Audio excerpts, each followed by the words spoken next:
kok baru sih gitu ya. Karena bukan kebetulan sih.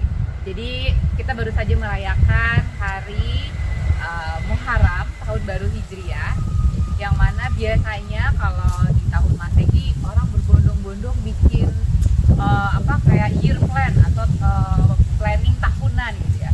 Tapi kadang kita lupa gitu melakukan planning ketika tahun baru Hijriah, khususnya untuk hal-hal yang sifatnya spiritual.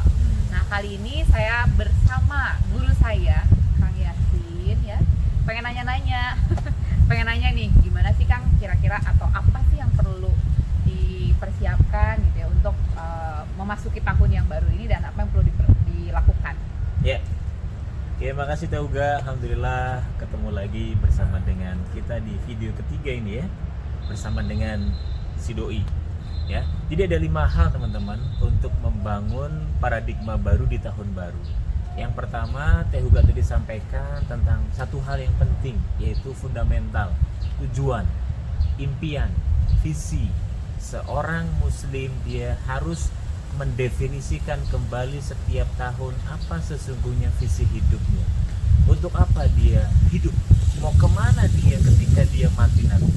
Ketika mengingat kematian, visinya adalah pertemuan dengan Tuhannya Allah, maka itu akan menjadi pendongkrak dan booster baginya untuk menjalani kehidupan seberat apapun. Sungguh, ujian kalau bahasa guru kami adalah darul bala, dunia. Sedangkan akhirat adalah darul jaza. Artinya apa? Ya dunia itu tempatnya ujian. Kalau nggak mau diuji, ya jangan hidup. Maka kita teruji dengan ujian masing-masing. Yang harus kita lakukan adalah bagaimana tetap pada fokus tujuan kita. Kalau nggak gol-gol dalam sepak bola, nggak usah diganti gawangnya. Tapi atur strategi bagaimana agar bisa mencapai target yang sudah ditetapkan. Inilah pentingnya tujuan. Kapal itu guys, aman kalau di pelabuhan, tapi bukan untuk itu kapal dibuat. Maka tetapkan tujuan yang sesuai dengan passion kita, lalu jalani dengan sepenuh semangat, karena sesungguhnya hari saat ini memang hari-hari sulit, tapi kita punya Allah yang bisa menguatkan kita, yang bisa menopang kehidupan kita.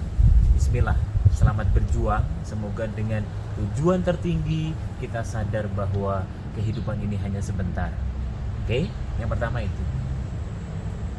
Yang kedua adalah tadi Teh Huga menyampaikan bagaimana agar Muharram ini di 1443 ini bisa lebih baik daripada tahun-tahun sebelumnya. Hari ini kita krisis akhlak, hari ini kita krisis adab. Semua orang dikomentari. Tidak, kita nggak sedang kekurangan berita, kita kebanyakan berita gitu, sehingga mengakibatkan banyak sekali hal-hal penting yang tidak kita lakukan. Maka yang kedua adalah bagaimana membangun karakter, membangun adab, bagaimana memperbaiki attitude, sikap, perilaku kita. Ya, ini penting sekali.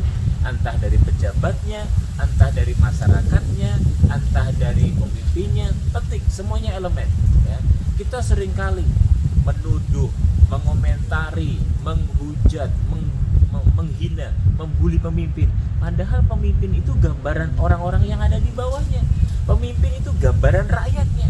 Maka sebelum kita menghina, menghujat, ngebuli pimpinan, mari berkaca, bercermin.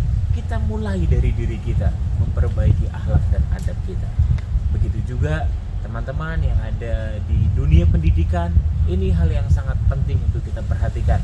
PR besar dunia pendidikan kita adalah bagaimana memperbaiki akhlak, bagaimana memperbaiki adab. Lihat hari ini, bagaimana anak-anak sudah fokus dengan gadget mereka, bisa menjelajah dunia yang begitu luas hanya dalam satu genggaman. Maka kalau orang tua tidak berperan sangat berbahaya. Syekh Khalid Asyantut, seorang guru besar dari tanah Arab, pernah mengatakan, untuk membangun peradaban besar dibutuhkan 3 hal pendidikan anak. Yang pertama, faktor keluarga. Yang kedua, faktor lingkungannya. Yang ketiga, faktor sekolahnya. Sekolahnya hanya 20%, lingkungan hanya 20%, sisanya adalah faktor orang tua. Maka mari tugas ayah bukan hanya mencari nafkah, tapi tugas ayah memastikan istri, anaknya sampai ke jannah. Semoga dengan kekuatan akhlak dan adab diberkahi ilmunya dan kita mendapatkan impian kita yang pertama tadi. Yang ketiga, kalau sudah punya visi, sudah punya Akhlak dan adab. dan adab, kita pasti akan sukses, pasti. Sudah punya visi, punya karakternya jelas, kuat, ya, profesional, ketangguhan, semangat, kerja keras, peduli, tanggung jawab, integritas sudah kita miliki, pasti akan sukses. Tapi banyak orang sukses, dia jatuh gara-gara harta, tahta, wanita, dan innova. Ini bahaya, ya. Dia tidak bisa mengendalikan dirinya. Banyak orang terjatuh, punya harta yang berlimpah, dia terjatuh karena tergoda oleh wanita. Maka pengendalian diri ini dilatih, kalau dalam Islam namanya puasa, mengendalikan diri, ya. Yang keempat, setelah pengendalian diri, kemudian ada namanya sinergi. Kita nggak bisa sukses sendiri.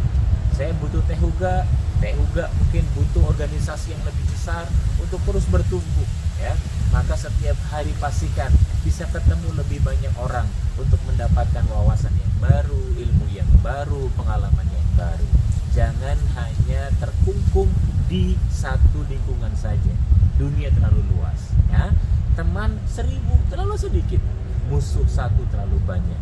Maka sebanyak-banyaknya tebar kebaikan untuk orang-orang di sekitar kita. Terakhir, visi yang jelas, karakter dan adab, 3 pengendalian diri, 4 sinergi. Yang kelima, jadi yang kelima ini sangat menentukan. 4 ini hanya ide, tidak akan pernah bisa terwujud tanpa yang kelima. Apa itu?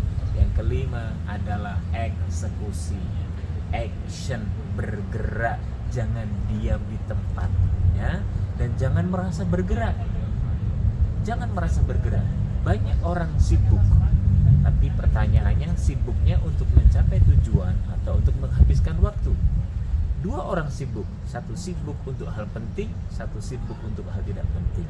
Maka mari sama-sama, saya punya sebuah kebiasaan, setiap pagi saya nulis rencana kita apa sih, gitu.